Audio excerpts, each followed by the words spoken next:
sommes rendus à notre 6e semaine sur les clés pour le succès. Et je voudrais juste continuer dans la même lignée de pensée que nous sommes en train de voir avec vous, des principes qui sont tirés de la Bible, parce que je crois que la Bible a toutes les informations nécessaires pour que tu puisses réussir avec succès ta vie. Et je voudrais lire un texte des Écritures sur lequel je vais me baser pour notre 6e principe de la semaine. Le texte dit dans Genèse chapitre 1er, le verset 26, lorsque Dieu crée l'être humain, il lui donne sa mission à partir du verset 26. Il dit, puis Dieu dit, faisons l'homme à notre image, selon notre ressemblance, qu'il domine sur les poissons de la mer, sur les oiseaux du ciel, sur le bétail, sur toute la terre et sur tous les reptiles qui rampent sur la terre. Dieu créa l'homme à son image, il le créa à l'image de Dieu, il créa l'homme et la femme. Dieu les bénit et leur dit, soyez féconds, multipliez, remplissez la terre et assujettissez-la et dominez. J'aimerais ça que vous puissiez juste retenir ce mot, dominer sur les poissons de la mer, sur les oiseaux du ciel et sur tout animal qui se meut sur la terre. Ma 6e clé pour le succès, je l'appelle le leadership. Le leadership. Tout être humain a un potentiel de pouvoir gérer. Un leader, c'est quoi?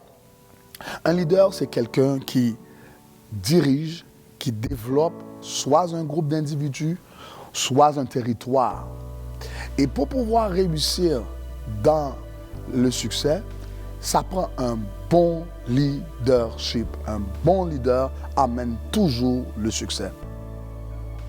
J'ai trouvé 6 qualités que tout bon leader doit avoir s'il veut avoir du succès dans son leadership.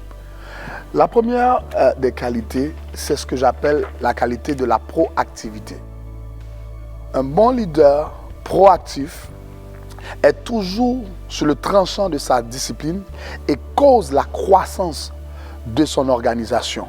Dans des dimensions non atteintes, un leader qui veut avoir du succès ne réagit jamais à des circonstances, mais il prévoit toujours.